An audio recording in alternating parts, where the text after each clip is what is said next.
So what is your assessment? Why have, a particular event been able to create so much of anarchy, violence, in which the newspaper offices got attacked, minorities got attacked, Awami leaders got attacked? It was, again, I will say, planned by the regime. If you look at the statements made by their two advisors who had just resigned from the government, at least, technically resigned, but still holding on to all the privileges, they have publicly called for blood. Mr. Mahfouz, for example, have gone onto the Shabak Square and demanded that there is body for body. And he has appealed to his followers that they should be ready to be martyred for their cause. Now, when you have such a statement from someone who is so close to the regime, as in Mr. Yunus himself, what do you expect his followers to do? They feel that whatever they will do, they will be immune from any kind of action from the law enforcement. For 15 years, we had known that these elements in society existed. We monitored them, we regulated them, and we dismantled their terrorist structure.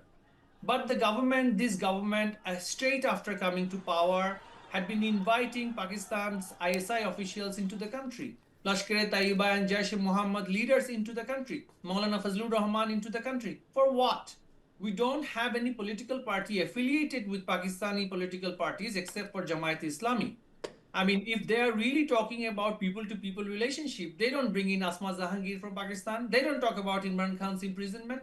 They are only wanting to deal with the military establishment, the terror outfits of Pakistan. So you can see that it is all state-sponsored, state-assisted, and state-directed.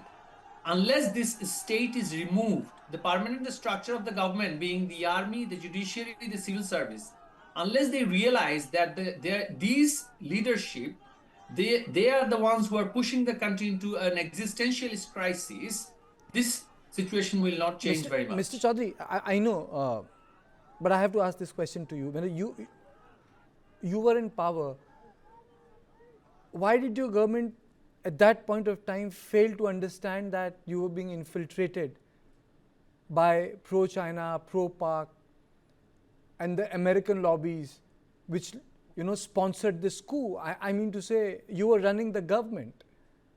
Yes, I mean, we have always known that these elements exist. You see, it's a country of 170 million people.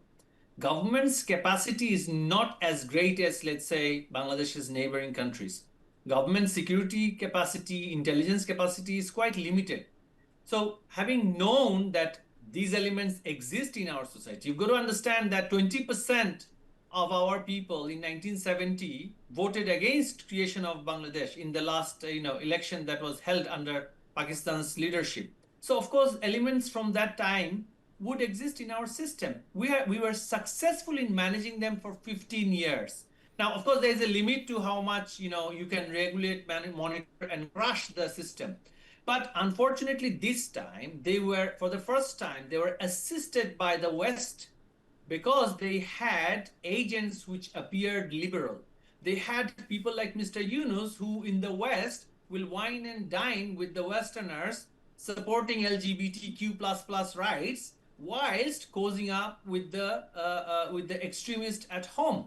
So this is the first time that they have found someone who is like them, and yet who is able to oust a political government in the country with the help of extremists. Absolutely. But this question, which I would say sums up my debate, I throw it open to all my guests, and so ask first you, do you think that the Bangladesh will be able to hold on to its Bengali identity, something which Pakistan wants to eviscerate from this place?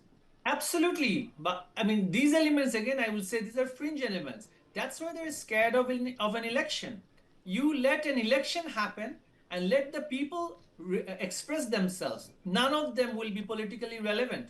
If I'm telling you, not even 1% vote will go to the Yunus-sponsored political party NCP. They only have some extremists. Even their parents, I doubt, will vote for them or vote for the party. Okay. They're politically insignificant. They're simply holding on to power, but unfortunately, our army is still continuing its support against this for this illegal regime. So, Mr. Chaudhary, it brings me to the final question, and that is, armies across the world in post-colonial nations have different composition. Indian army is purely secular. Turkish army used to be secular till Erdogan came through elections, and and almost changed the character of the Turkish state. It has become much more conservative. So, are we looking at an army which has a radical temperament, conservative temperament in Bangladesh, different from other armies? It always had that for a considerable period of our time. I mean, after 75, all the freedom fighter officers were killed in court martials, were hanged in court martials during Zia's regime. So the army was turned into a conservative force through successive interventions by the military dictators of the time. But for the last 15 years, the army acted very professionally. They were integrated with the regional armed forces. They had served in the UN. They are far more cosmopolitan than they used to be. But of course, even then, there is an element who are sympathizers of these reactionary forces of society. But they are not the majority. But the leadership of the army, he's not showing that strength of character where he has to call the shot that, I have taken oath to uphold the constitution. I cannot see the country being dismantled in such a way. And So, for that to so, happen, so, this brings me to the question, Shoaib, do you have a conservative army chief? Or you have an army chief with the secular credentials? Ultimately, in army, it boils down to the general. Asim Munir is a very conservative person. He's product of Ziaul Haq system. And it reflects in Pakistan. He has created a hybrid system of government. So, when we talk about the army chief, what sort of a personality or what sort of an ideology does he reflect? Is he a conservative? I would like to expect that General Wakar-uz-Zaman is not an Islamist. Actually, I would like to believe that he is not an Islamist. But unfortunately, during the 16 months, what I have seen, he has been continuously tolerating the atrocities and barbaric actions of the Islamists and jihadis in this country, and which can give a wrong signal to the world about the very principle of the army chief. But once again, I would like to say that we would like to believe, I would like to believe Wakar-uz-Zaman is not Islamist. Then just in 10 seconds, I would like to also say Yunus is not going to hold any election, not at all, because Yunus popular support is just 0.02%. With that, he is not going to hold the election. He is not letting the country go under the rule of BNP or Jamaat or whatever. The way he has almost run Grameen Bank as a proprietary company, he wants to run Bangladesh as a proprietary entity, and he wants to keep on looting and making money. And for that reason, whether he will become a supreme leader or an Amir of the Caliphate, but he will continue to continue to make multiple attempts to remain in power by hook or crook. So I can only say that Yunus is not going to hold the election on 12th of February, and he is going to do everything to stop Tariq Rahman from returning to Bangladesh on 25th of December.